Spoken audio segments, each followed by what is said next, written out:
Canelo Alvarez says he's not positive if he'll go back down to 160. Stay tuned.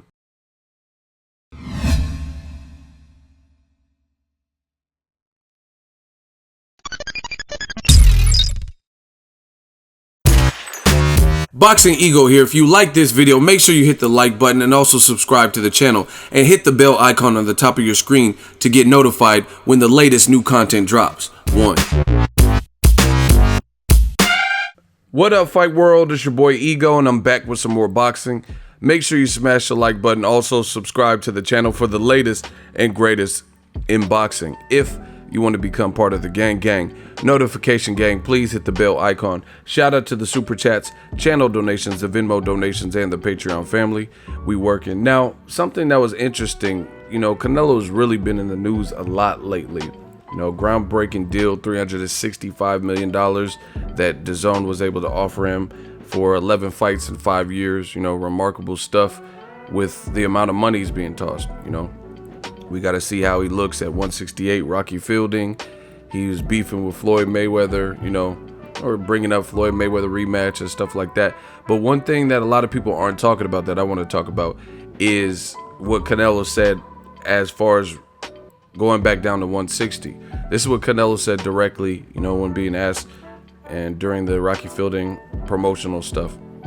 Quote, "My plan is to win this fight and see if I feel comfortable at 160 still." And this was in response to a question of, will you be traveling back down to 160 after you fight Rocky Fielding? So he said, my plan is to win the fight and see if I still feel comfortable at 160. I'm making history in this fight. So that's kind of interesting that he's keeping his options open. I personally don't see him staying at 168, but it's his career, and a lot of people didn't expect him to go up and fight Rocky Fielding at 168.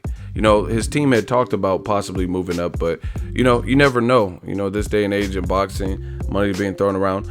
I will say this: I hope he doesn't stay at 168, and if he is, I hope he fights like the Gilberto Zurdo Ramirez's, the Caleb Plants, Caleb Smith, who knocked out Rocky Fielding already in one round, right? The better names, because he'll have a version of the belt, and he's no different. But I just don't know. I don't know, because his stature and stuff. I don't know if I guess it depends on how he feels or whatever. But to me, he looks kind of small for the weight class. Pitting him next to Rocky Fielding, there's already a massive height difference. So imagine him versus somebody else who's just as big as Caleb Smith and Rocky Fielding, or as big as Rocky Fielding, I guess you could say, but more power, more talent, more skill. Jose Uzcategui and Zurdo Ramirez and Caleb Smith, they're all big dudes for the weight class. Especially if you were to compare him next to Canelo. So Canelo has all the skills in the world. We know that. He can box, he can move, he can, he showed us different things. Just in the two Golovkin fights, he showed us two totally different game plans. However, that is against guys 164.5 and below. He hasn't showed us this at 160. Plus, he has to sort out his stamina issues. So I think, there's contradicting things. He hasn't said he's not going back to 160, but I like that. I like how he's keeping it kind of a mystery and saying depending on how my body feels. But I hope he goes back, because I want to see fights I think there's better fights that I want to see at 160. Not necessarily just better, but also bigger fights. Daniel Jacobs, if he wins, when he fights Derevyanchenko, or Derevyanchenko if he wins. You have Demetrius Boo Boo Andrade fighting against the fighter from Namibia this weekend on DAZN. That would be a good fight, the winner of that. Obviously, Jamal Charlo would be big, huge in Texas, stuff like that. So, that's what it is. I personally want to see. I like the matchups at 160. I think they're big matchups, plus they're bigger fights. Even Billy Joe Saunders, once he gets his drug suspension thing sorted out. So that's my personal taste on the matter. But if he is to stay at 168, I would hope he's looking to fight the Caleb Smiths and the top caliber guys at some point. He has 11 fights with DAZN to do it. But we all have to see, because again, I really believe this. That's why I told you I have no problem with the Rocky Fielding fight. I said it before Canelo got all this DAZN money, and you see everybody. This is the fake part about the game. Everybody's like on Canelo's side and rejoicing, but a lot of people had negative things to say about Canelo just a mere few weeks ago when he beat Golovkin. You know, earlier in the year when he failed 2 drug tests with clenbuterol. Now everybody's trying to flip it and act like they've been riding for Canelo. And, you know, just check the track record. I ain't got to say more than that.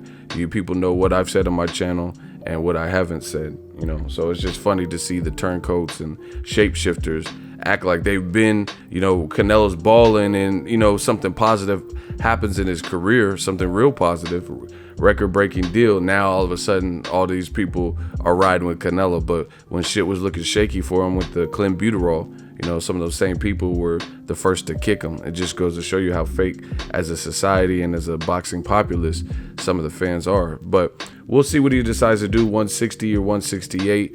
I still believe, like I said, Rocky Fielding, I've always maintained this before the DAZN deal was even announced, that I personally want to, like, I'm not mad at the Rocky Fielding fight.